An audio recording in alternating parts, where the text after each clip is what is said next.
Dr. Frankenstein needs to have some words with his therapist about his family issues, because what he's doing is basically adoption via grave robbing. He could just adopt a child normally, but I think he refused to accept that all he really wanted was a son. Aw, sweet. Until you realize he created a monster, but let it slide.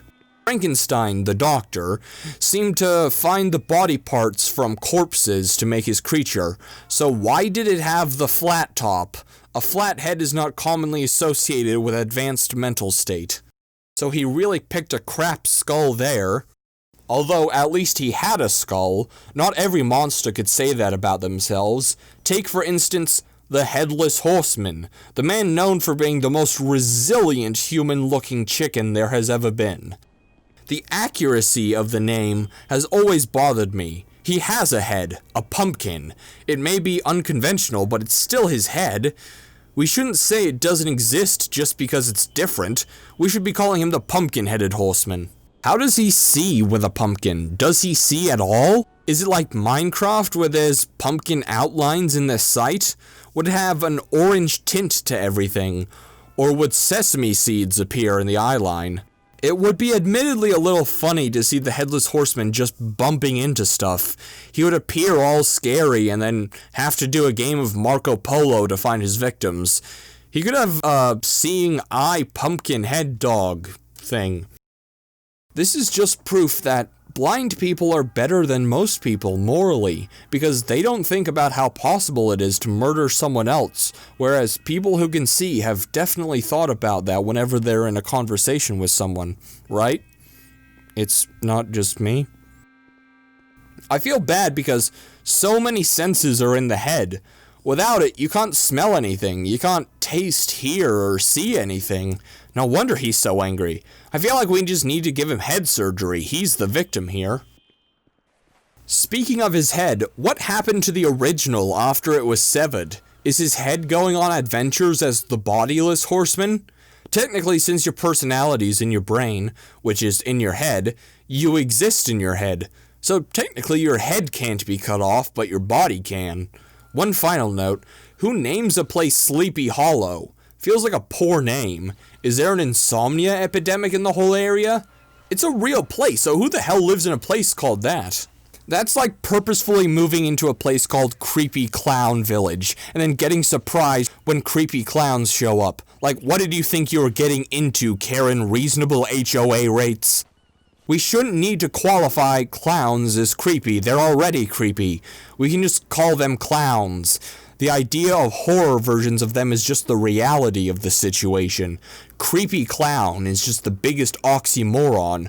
First, you think they're full of joy and rainbow hair. Then you turn a corner and it's 2016. They're pulling out knives and standing outside people's houses for the next chance to eat children.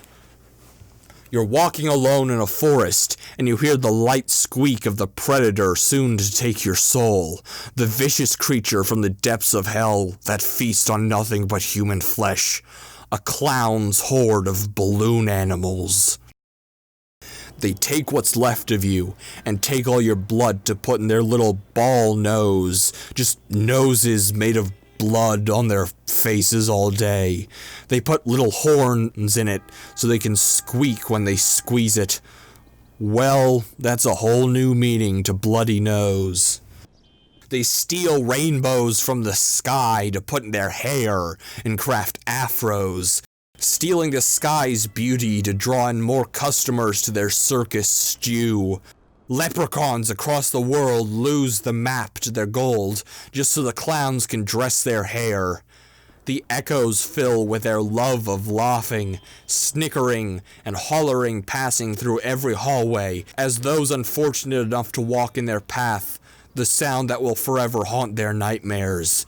Until the end of all their days, the circuses are their tomb, a pyramid of traps and secrets that hold the bodies of the circus customers.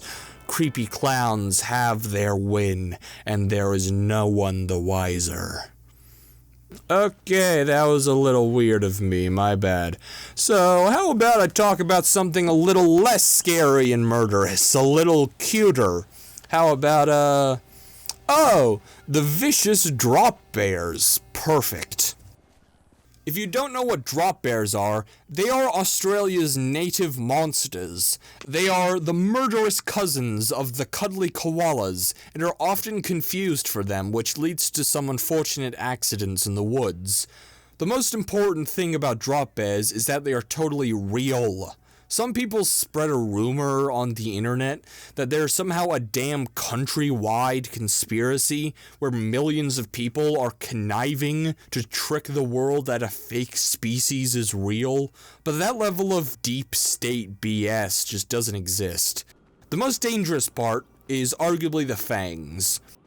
They are only 3 inches long, but they fold back into the mouth like a snake, and they have a paralytic poison in them that's actually very fast acting, so if the first bite doesn't finish you off, then you definitely won't be able to get away.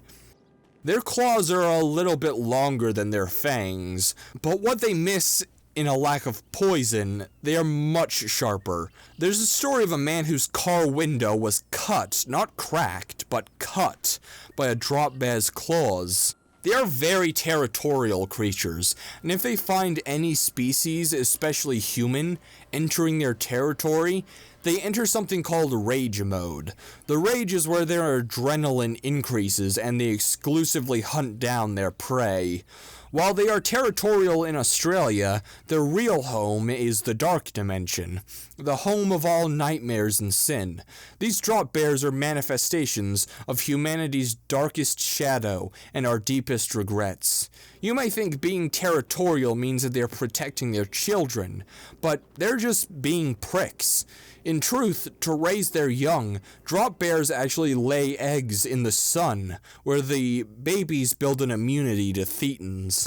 If you ever think you've been able to escape a drop bear, it's not because it forgot about you, it's just because it went back in time to kill you as a child. That's right, they're time-traveling bears.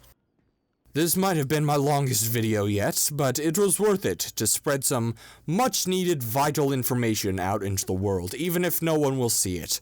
The monsters of this world, both real and fictional, are things we should educate ourselves about, because as sarcastic as I may be, these monsters are always analogs for our own flaws, and understanding what these monsters mean may stop us from becoming it.